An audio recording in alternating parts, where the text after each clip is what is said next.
अस्सलाम वालेकुम students, welcome back to my YouTube channel. It's me Mahvish Khan. आज हम लोग 10th क्लास के चैप्टर नंबर 1 केमिकल इक्विलिब्रियम को करने जा रहे हैं। So let's get started. Basically ये चैप्टर है क्या? इस चैप्टर में हम रिएक्शंस के बारे में पढ़ेंगे कि कब एक रिएक्शन इक्विलिब्रियम में आता है, कब हम कह सकते हैं कि रिएक्शन इक्विलिब्रियम में है, कब फॉरवर्ड रिएक्शन क्या होता है, बैकवर्ड रिएक्शन क्या होता है, इरिवर्सिबल रिएक्शन क्या होते हैं, रिवर्सिबल रिएक्शन क्या होते हैं, ये सब अभी हम पढ़ेंगे। So let's get started. सबसे पहले मैं आप लोगों को बताऊंगी, रिएक्शन स्टार्ट करने से पहले मैं बताऊंगी, आपको पता है कि जब हाइड्रोजन और आयोडीन आपस में रिएक्ट करते हैं तो हमारे पास हाइड्रोजन आयोडाइड बनता है। ठीक है, अब बेसिकली ये क्या है? ये एक रिएक्शन है हमारे पास। हम इसे क्या कहते हैं? हम कहते हैं ये एक केमिकल रिएक्शन है। अब स्टूडेंट्स, बेसिकली जो हमारे पास लेफ्ट साइड पे लिखा होता है, इनको हम बोलते हैं reactants. These are called reactants because they react with each other to form product. और हमारे जो राइट साइड पे लिखा होता है, इसे हम कहते हैं प्रोडक्ट। क्योंकि अब देखो, सबसे पहले रिएक्शन प्रोसीड किस तरह करता है। रिएक्शन जब स्टार्ट होता है तो क्या होता है, ये तो एक ऑब्वियस ही बात है कि जब कोई चीज़ रिएक्ट करेगी तब हमारे पास प्रोडक्ट आएगा। ठीक है, अब जिस तरह हम लोग बात करते हैं H2O के, अगर हमारे पास H2O, CO2 हो, ये सब हमारे पास कंपाउंड्स हैं। तो ये कंपाउंड कब बनता है? जब हमारे पास ये एलिमेंट्स आपस में रिएक्ट करते हैं तब हमारे पास एक कंपाउंड बनता है। और ये रिएक्ट आपस में करने से इसे हम बोलते हैं एक reaction. This is known as a chemical reaction. Basically अब इस चैप्टर में हमें हमने ये पढ़ना है कि रिएक्टेंट्स क्या हैं और प्रोडक्ट्स क्या हैं। तो हमारे पास हाइड्रोजन और आयोडीन जो आपस में रिएक्ट कर रहे हैं, these are known as reactants. और ये जो हमारे पास राइट साइड पे हमारे पास एक प्रोडक्ट आ रहा है, इसको हम कहते हैं प्रोडक्ट। ठीक है, अब हमारे पास रिएक्शन की बात कर ली, रिएक्टेंट की बात कर ली, प्रोडक्ट्स की बात कर ली। अब स्टूडेंट्स, होता ये है कि हमारे पास दो टाइप के रिएक्शंस होते हैं। एक हमारे पास होता है कंप्लीट रिएक्शन। ठीक है, कंप्लीट रिएक्शन में हमारे पास होता है कि हमारे पास प्रोडक्ट बन जाता है। ठीक है, अब कंप्लीट रिएक्शन में ये हुआ कि हमारे पास एक रिएक्शन चल रहा था, हमारे पास प्रोडक्ट बन गया एंड दैट्स इट। ठीक है, लेकिन हमारे पास एक दूसरे टाइप के रिएक्शंस भी होते हैं जिसमें हमारे पास प्रोडक्ट तो बन जाता है लेकिन वो प्रोडक्ट डिकम्पोज होकर दोबारा से रिएक्टेंट बनाता है और रिएक्टेंट दोबारा से कंबाइन होकर हमारे पास प्रोडक्ट बनाते हैं। ठीक है, अब इस टाइप के रिएक्शंस को क्या बोलते हैं? हम रिवर्सिबल रिएक्शन कहते हैं।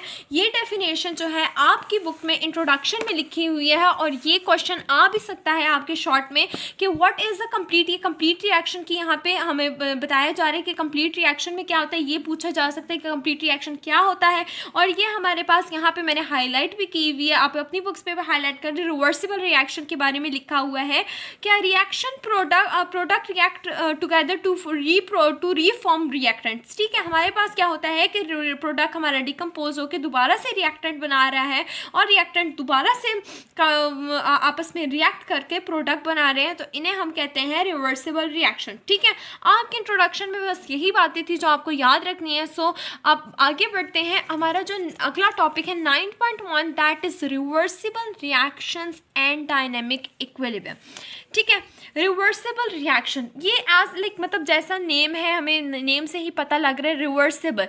रिवर्सिबल का क्या मतलब है? रिवर्सिबल रिएक्शंस कौन से रिएक्शन है? रिवर्सिबल रिएक्शन वो रिएक्शन है जो रिएक्शन होने के बाद दोबारा से प्रोडक्ट रिएक्टेंट में कन्वर्ट हो सकता है, उसे हम रिवर्सिबल रिएक्शन कहते हैं। और डायनेमिक लफ्ज़ का क्या मतलब? डायनेमिक हम बोलते हैं मोशन को, डायनेमिक इक्विलिब्रियम। ठीक है, ये आपको एग्जैक्ट तब समझ आएगी जब हम आगे जाके पढ़ेंगे, ये तब आपको समझ आ जाएगी। ठीक है, सो अब यहाँ पे हमारे पास क्या लिखा हुआ है? इसमें यहाँ पे हमारे पास लिखा हुआ है, आपको एग्जांपल समझाने के लिए लिखा हुआ है। बेसिकली यहाँ पे एक लाइन लिखी हुई कि you have learn it out in grade 9, लेकिन ये आपके अगले चैप्टर्स में है, स्टार्टिंग में नहीं है। ये क्लोज कंटेनर या आपके प्रिपरेशन वाले में ये एग्जाम्पल लिखी हुई है। तो बेसिकली बात ये होती है कि हमने बहुत लोअर क्लासेस में एक चीज़ समझी थी, आपको पता होगा ये एग्जाम्पल बहुत ही अच्छी है और इस एग्जाम्पल को अगर आप अच्छी तरीके से समझ जाएंगे तो आपको बिल्कुल ही ये टॉपिक समझ आ जाएगा। ठीक है, फॉर एग्ज़ाम्पल स्टूडेंट्स, जब हम एक कंटेनर लेते हैं और कंटेनर में हम लिक्विड लेते हैं और नीचे से हम जब हीट प्रोवाइड करते हैं तो क्या होता है कि जो हमारे पास लिक्विड होता है वो वेपर्स में कन्वर्ट हो जाता है। लेकिन अगर हम एक क्लोज कंटेनर लें तो लिक्विड जो है जो वेपर में कन्वर्ट हो चुका था हीट प्रोवाइड करने की वजह से, वो जब इस कंटेनर के साथ कंटेनर के वॉल के साथ जब वो स्ट्राइक करता है तब वो दोबारा से लिक्विड में कन्वर्ट हो जाता है। केमिकल इक्विलिब्रियम रिवर्सिबल रिएक्शन, इस रिएक्शन को बोलते हैं जिसमें हमारे पास जब एक रिएक्शन हो रहा होता है, जो रिएक्टेंट होते हैं वही जब प्रोडक्ट बनाता है तो दोबारा से प्रोडक्ट रिएक्टेंट में कन्वर्ट हो जाता है। अब क्या हुआ था कि हमारे पास जो लिक्विड था वो हमारे पास किस चीज़ में कन्वर्ट हुआ था, वो हमारे पास वेपर में कन्वर्ट हुआ था, ठीक है। लेकिन जब वो वॉल कंटेनर की वॉल के साथ स्ट्राइक किया तो वो दोबारा से कंडेंस होके कंडेंसेशन हुई और वो दोबारा से लिक्विड में कन्वर्ट हो गया, ठीक है। अब क्या हुआ कि ये हमारे पास एक रिएक्शन था। अब इसमें हमें बताती हूँ फॉरवर्ड रिएक्शन क्या होता है, बैकवर्ड रिएक्शन क्या होता है। जब लिक्विड हमारे पास वेपर में कन्वर्ट हुआ था, इससे हम कहते हैं फॉरवर्ड रिएक्शन। इसे हम क्या कहते हैं, इसे हम कहते हैं फॉरवर्ड रिएक्शन। लेकिन जब वेपर हमारे पास वो कंटेनर की वॉल के साथ स्ट्राइक किया और दोबारा से लिक्विड में कन्वर्ट हुआ, उसे हम कहते हैं बैकवर्ड रिएक्शन। ये हमारे पास क्या कौन सा रिएक्शन है, this is known as a backward reaction, ठीक है। अब क्या होता है, केमिकल इक्विलिब्रियम कब इस्टेब्लिश होता है, जब हमारे पास ये फॉरवर्ड रिएक्शन और ये बैकवर्ड रिएक्शन एक ही टाइम पे काम कर रहे हो। मतलब कि जब हमारे पास लिक्विड जो है वेपर में कन्वर्ट हो रहा है तभी वेपर लिक्विड में कन्वर्ट हो रहा है, ठीक है। अब इसको हम क्या कहते हैं, ये वाला रिएक्शन जो है हमारे पास, इसको बोलते हैं केमिकल इक्विलिब्रियम। तब हम कहते हैं कि एक रिएक्शन का इक्विलिब्रियम में आ चुका है जब हमारे पास दोनों रेट ऑफ रिएक्शन एक ही टाइम पे हो रहे हो, सही है, ठीक है। यहाँ पे आपकी ये एग्जांपल देकर समझाया गया था, ठीक है। अब हमारे पास यहाँ पे रिवर्सिबल रिएक्शन की डेफिनेशन लिखी हुई है कि वही डेफिनेशन जो मैंने पिछली दफ़ा समझाई थी कि जब हमारे पास एक रिएक्टेंट प्रोडक्ट में कन्वर्ट होता है और वही प्रोडक्ट दोबारा से रिएक्टेंट में कन्वर्ट होता है, उसे हम बोलते हैं रिवर्सिबल रिएक्शन। इरिवर्सिबल रिएक्शन या कंप्लीट रिएक्शंस वो रिएक्शन होते हैं जो कि प्रोडक्ट बनने के बाद दोबारा से रिएक्टेंट में कन्वर्ट नहीं होते, ठीक है। अब हमारे पास क्या हुआ कि यहाँ पे, और दूसरी बात, मैंने यहाँ पे एक सिंबल लगाया, मैंने लिखा लिक्विड डबल एरो वेपर, ठीक है। ये वाला जो सिंबल है ये हम रिवर्सिबल रिएक्शन के लिए, ये सिंबल रिवर्सिबल रिएक्शन के लिए यूज़ होता है, ठीक है।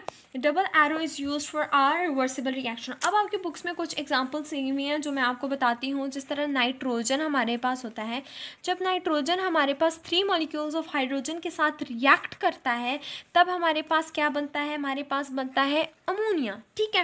अब आपकी बुक में लिखा हुआ है यहाँ पे Fe लिखा हुआ है, यहाँ पे 400 सेल्सियस लिखा हुआ है, यहाँ पे 280 m लिखा है। स्टूडेंट्स बेसिकली ये जो Fe है दिस इज कैटलिस्ट, ये हमारे पास कैटलिस्ट होता है। कैटलिस्ट आपको पता होगा, कैटलिस्ट शायद आपने पढ़ा हो या अगर ना पढ़ा हो तो मैं बताऊँ, ये बेसिकली बायो में टर्म भी यूज़ होती है। बेसिकली कैटलिस्ट इज समथिंग जो कि आपके रिएक्शन को एक नया पाथवे देता है, आपको एक अल्टरनेट पाथवे देता है और जिसकी वजह से हमारा रिएक्शन, इससे बोलते हैं हम रेट ऑफ रिएक्शन बढ़ाता है। रेट ऑफ रिएक्शन कैसे बढ़ाता है, ये एक रिएक्शन को अल्टरनेट पाथवे देता है जिससे हमारा रेट ऑफ रिएक्शन जल्दी होता है, हमारा रिएक्शन जल्दी होता है और रेट ऑफ रिएक्शन बढ़ाता है, ठीक है। तो ये this is known as a catalyst. And हमारे पास 400 सेल्सियस 280 m ये प्रेशर है, 280 m प्रेशर प्रोवाइड किया, 400 सेल्सियस हमने टेम्परेचर प्रोवाइड किया। सो दीज आर समथिंग जो हम लोग ऐड करते हैं। हम रिएक्शन जब हो रहा होता है इंडस्ट्रीज़ में, अमोनिया कहाँ पे बनाया जाता है, अमोनिया एक इंडस्ट्रीज़ में बनाया जाता है, ठीक है। जब इंडस्ट्रीज़ में बनाया जाता है तो ये कुछ रिएक्शंस काफ़ी स्लो स्पीड पे करते हैं, तो हमें जल्दी ज़्यादा प्रोडक्ट गेन करने के लिए हम लोग ये हमारे पास कुछ फैक्टर्स होते हैं जो कि इन फैक्टर्स की वजह से हमारे रेट ऑफ रिएक्शन इंक्रीज़ होते हैं, ठीक है। तो ये हम लोग बनाते हैं। तो बेसिकली अगर Fe वगैरह लिखे होते हैं तो आपका कंफ्यूज हो जाए कि यार ये क्या है, तो ये हमारे पास ये है, ठीक है। अब यहाँ पे तो आपको 3 एग्जाम्पल्स बुक में लिखी हुई थी। एक तो ये अमोनिया की थी, दूसरी है जब हमारे पास sulphur dioxide, 2 molecules of sulphur dioxide हमारे पास ऑक्सीजन के साथ रिएक्ट करते हैं, तब हमारे पास सल्फर ट्राइऑक्साइड बनता है। और यहाँ पे V2O5 हमारे पास कैटलिस्ट है, 450 सेल्सियस टेम्परेचर में हो रहा है, और 200 ATM ये हमारे पास प्रेशर है। ठीक है, अब हमारे पास यहाँ पे तीसरी एग्जांपल जो है वो है 2 मॉलिक्यूल्स ऑफ नाइट्रिक ऑक्साइड जब हमारे पास ऑक्सीजन के साथ रिएक्ट करते हैं, यहाँ पे हमारे पास इलेक्ट्रिक स्पार्क। अब देखो यार, हर रिएक्शन में ये नहीं ज़रूरी कि हम कैटलिस्ट ही यूज़ करें, प्रेशर बढ़ाएं या टेम्परेचर बढ़ाएं। यहाँ पे हमारे पास इलेक्ट्रिक स्पार्क है, यहाँ पे ये यूज़ किया जा रहा है वो रिएक्शन को तेज़ करने के लिए। तो यहाँ पे हमारे पास क्या बन रहा है, नाइट्रोजन डाइऑक्साइड बन रहे हैं। और ये सारी रिएक्शंस होते हैं, जो केमिकल इक्विलिब्रियम कोई भी केमिकल रिएक्शंस, ये वाले रिएक्शंस जो होते हैं ये बेसिकली इंडस्ट्रीज़ में होते हैं, इंडस्ट्रीज़ में होते हैं ताकि यूज़फुल केमिकल्स बनाने के लिए इंडस्ट्रीज़ में यूज़ होते हैं। ठीक है, अब यहाँ पे ये जो है, यहाँ पे इस पेज पे ये मैं आपको समझाती हूँ कि इस पेज पे क्या लिखा हुआ है। बेसिकली यहाँ पे आपको सबसे पहली वाली जो एग्जांपल थी, जो मैंने 2 मॉलिक्यूल्स ऑफ जो सल्फर डाइऑक्साइड ऑक्सीजन के साथ रिएक्ट करते हैं तो हमारे पास बनता है सल्फर ट्राइऑक्साइड। ठीक है, यहाँ पे हमारे पास फॉरवर्ड और बैकवर्ड रिएक्शन की बात कर रही है। अब जब मैंने आप यहाँ पे एरो ये वाला बनेगा, ठीक है। अब ये हुआ ये कि इसमें अब देखो स्टूडेंट्स, मैंने बताया था कि हमारे पास फॉरवर्ड रिएक्शन क्या है, बैकवर्ड रिएक्शन। इसमें हमारे पास फॉरवर्ड रिएक्शन क्या होगा, इसमें हमारे पास फॉरवर्ड रिएक्शन ये होगा ना कि रिएक्टेंट्स मिलके प्रोडक्ट बना रहे हैं, ये हमारे पास फॉरवर्ड रिएक्शन हो गया। और बैकवर्ड रिएक्शन क्या होगा, जब प्रोडक्ट डिकम्पोज होके रिएक्टेंट बना रहे हैं, तो ये हमारे पास क्या है, ये वाला हमारे पास क्या है, फॉरवर्ड रिएक्शन। ठीक है, ये वाला हमारे पास क्या है, बैकवर्ड रिएक्शन। सही है,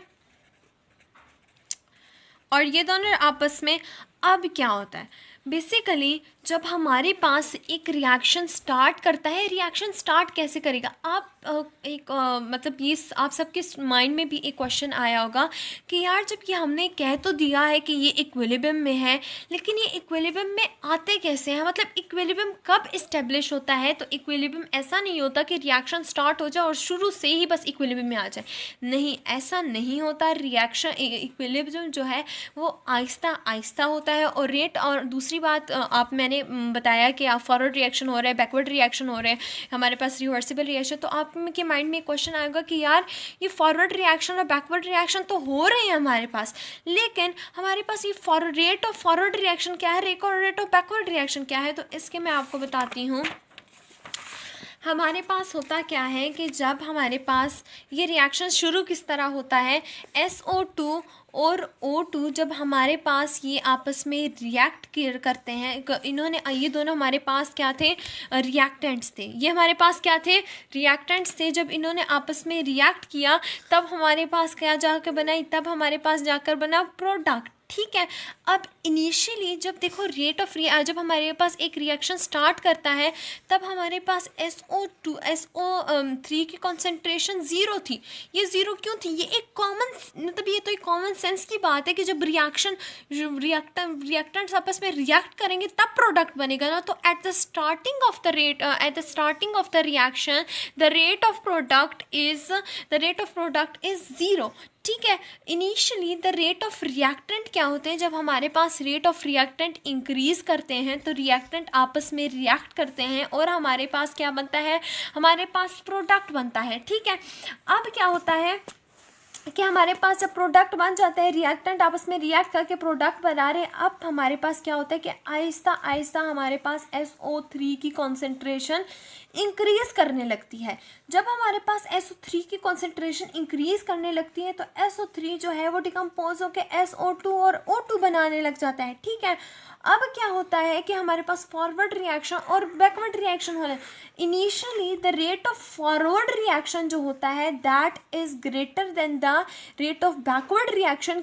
ठीक है, ये बात आपने माइंड में रखनी है, ये बहुत इंपॉर्टेंट बात है कि at the starting of the reaction the forward reaction is greater than the rate of backward reaction. फिर हमारे पास क्या होता है, जब हमारे पास दोनों के अब क्या होते हैं कि एट द एंड क्या होता है कि जब हमारे पास इक्विलिब्रियम कैसे इस्टेब्लिश होता है कि रेट ऑफ फॉरवर्ड रिएक्शन जो है वो इक्वल हो जाता है रेट ऑफ बैकवर्ड रिएक्शन के, तब हम इसे बोलते हैं केमिकल, तब हम कहते हैं कि ये जो हमारे पास रिएक्शन है ये केमिकल इक्विलिब्रियम में आ चुका है, और उस रिएक्शन को, इस स्टेट को हम कहते हैं केमिकल इक्विलिब्रियम।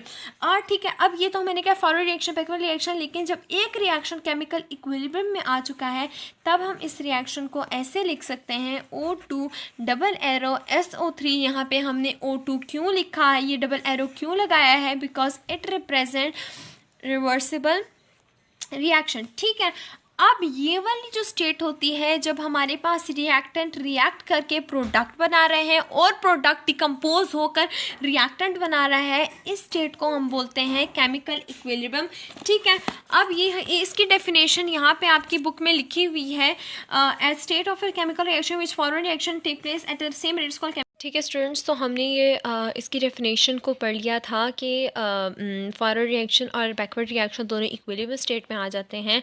ठीक है, बाकी ये जो ऊपर जितना लिखा हुआ है ये हम सब डिस्कस कर चुके हैं। अब मैंने एक दूसरी बात, हमारे ये जो लास्ट पैराग्राफ था दैट वाज कि chemical equilibrium is a dynamic equilibrium. Basically क्या होता है डायनेमिक इक्विलिब्रियम? डायनेमिक वर्ड मैंने आपको लेक्चर के स्टार्टिंग में बताया था कि डायनेमिक वर्ड का मतलब होता है मोशन। तो ये रिएक्शन मैंने अब देखो ये रिएक्शन मोशन में है, क्योंकि मोशन में किस तरह है कि ये रिएक्शन एंड नहीं कर रहा। अगर रिएक्टेंट मिलके प्रोडक्ट बना रहे हैं तो वही प्रोडक्ट मिलके रिएक्टेंट बना रहे हैं, तो इसका मतलब है कि ये रिएक्शन मोशन में है। ठीक है, अब इसका मतलब, तो इसीलिए हम कहते हैं कि chemical equilibrium is a dynamic equilibrium, क्योंकि ये रिएक्शन स्टॉप नहीं होता, ये बल्कि इक्विलिब्रियम स्टेट में आ जाता है।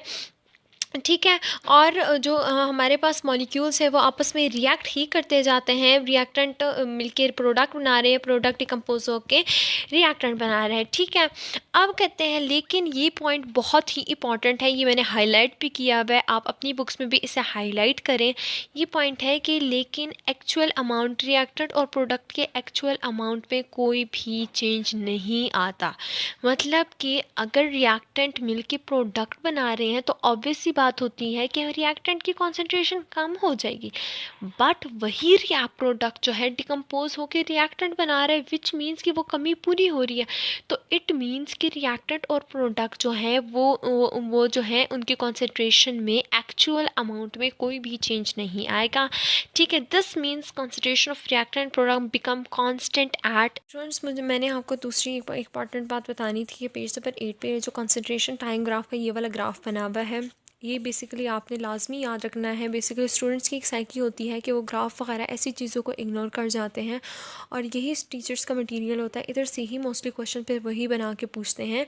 ठीक है, तो आपने इस ग्राफ को इग्नोर नहीं करना, आप इस ग्राफ को अच्छी तरीके से याद करना है, ये बहुत ईजी है। इस ग्राफ में बेसिकली क्या है कि देखें कि स्टार्टिंग में इसमें आपको बताया जा रहा है कि इक्विलिब्रियम कॉन्सेंट्रेशन में कि स्टार्टिंग में SO3 की कॉन्सेंट्रेशन बिल्कुल कम थी, लेकिन जैसे ही रिएक्शन प्रोसीड करता है SO3 की कॉन्सेंट्रेशन सबसे ज़्यादा हो जाती है। और दूसरी बात यहाँ पे बताया जा रहा है कि रिएक्शन के स्टार्ट पे SO2 और O2 की कॉन्सेंट्रेशन पीक पे होती है, हाईएस्ट होती है, हाई होती है, लेकिन जैसे रिएक्शन प्रोसीड करता है इनकी कॉन्सेंट्रेशन कम हो जाती है। ठीक है, लेकिन कॉन्सेंट्रेशन कम नहीं होती, लेकिन केमिकल इक्विलिब्रियम में ये आ जाते हैं, लेकिन मतलब लेकिन जब रिएक्शन प्रोसीड करता है तो इनकी ग्रेजुअली इंक्रीज़ करती है, लेकिन फिर इक्विलिब्रियम में आ जाते हैं, और इनकी ग्रेजुअली डिक्रीज़ करती है, इनकी ग्रेजुअली इंक्रीज़ करती है। ठीक है, दूसरी बात ये साइंस स्टेटमेंट की बात है, हमारे पास ये साइंस स्टेटमेंट भी लिखी हुई है। बेसिकली इसको भी आपने करना है, क्योंकि ये क्वेश्चन यहाँ पे से भी शॉर्ट क्वेश्चन बना के पूछा जा सकता है। ठीक है, तो हम इसे देख लेते हैं कि when fizzy drinks are made, carbon dioxide जो होती है, जब हम फिजी ड्रिंक्स इंडस्ट्रीज़ में बनाई जाती है तो कार्बन डाइऑक्साइड को लिक्विड में डिज़ोल्व किया जाता है, प्रेशर के ज़रिए इसमें डिज़ोल्व किया जाता है। ठीक है, लेकिन जब हम इस लिड को आपने देखा होगा, जब हम पेप्सी की बॉटल को खोलते हैं तो अचानक से बबल्स बनने लग जाते हैं। ठीक है, तो वो जो बबल्स होते हैं वो किस वजह से होते हैं? वो ये कार्बन डाइऑक्साइड होता है। ठीक है, वो यही कार्बन डाइऑक्साइड होता है जो कि बबल्स की फॉर्म में ऊपर आ जाता है और ठीक है। अब इसकी मतलब अब ये इस पॉइंट का मतलब ये है कि जब हम लोग देखो, अब ये भी तो केमिकल इक्विलिब्रियम हुआ। केमिकल इक्विलिब्रियम कैसे हुआ कि जब इंडस्ट्री में हम बना रहे थे इससे, तो कार्बन डाइऑक्साइड को डिज़ोल्व किया था, ठीक है, जितनी रिएक्टेंट प्रोडक्ट में कन्वर्ट हुआ। लेकिन जब हमने बॉटल ओपन की तो वही कार्बन डाइऑक्साइड ऊपर आके बबल्स की फॉर्म में आ गई। तो इट मीन्स कि वही जो हमने रिएक्टेंट थे वही प्रोडक्ट में कन्वर्ट हो गए, ठीक है। अब यहाँ पे हमारे पास साइंस स्टेटमेंट भी देख लिया हमने। दूसरी बात यहाँ पे सेल्फ असेसमेंट, यहाँ पे एक आपको 9.1 में क्वेश्चन करवाया गया कि राइट द फॉरवर्ड और रिवर्स रिएक्शन। अब मैं तो कहती हूँ जितना मैंने आपको समझाया समझ आ ही गया होगा कि ये वाला जो रिएक्शन होता है फॉरवर्ड होता है। फॉरवर्ड रिएक्शन में हमारे पास रिएक्टेंट इस तरफ, प्रोडक्ट इस तरफ होता है, और बैकवर्ड रिएक्शन में प्रोडक्ट इस तरफ होता है और रिएक्टेंट इस तरफ होते हैं, सेम लाइक दिस, ठीक है। और अब आपकी सेल्फ असेसमेंट में भी यही क्वेश्चन है, कह रहे हैं कि right both forward and reverse reaction, और ठीक है, और describe microscopic characteristic of each, के बताएं कि कौन सा फॉरवर्ड रिएक्शन है, कौन सा बैकवर्ड रिएक्शन है। आपने ये क्वेश्चन के अगर आपने मुझे बताना है कि इन दोनों में से फॉरवर्ड रिएक्शन और बैकवर्ड रिएक्शन क्या है। लेकिन अगर आपको ये समझ नहीं है, इसमें कोई मसला है, तो आप मुझे कमेंट सेक्शन में लाजमी बताइएगा। यही था आज तक का हमारा लेक्चर। स्टूडेंट्स, अगर आपको मेरा लेक्चर समझ आ गया हो तो फिर मुझे कमेंट सेक्शन में लाजमी बताइएगा कि आपको मेरा लेक्चर समझ आया या नहीं। और दूसरी बात, kindly do subscribe my channel. और अगर आप आपने अभी तक वीडियो को लाइक नहीं किया तो काइंडली लाइक भी कर दीजिए। अल्लाह हाफिज़।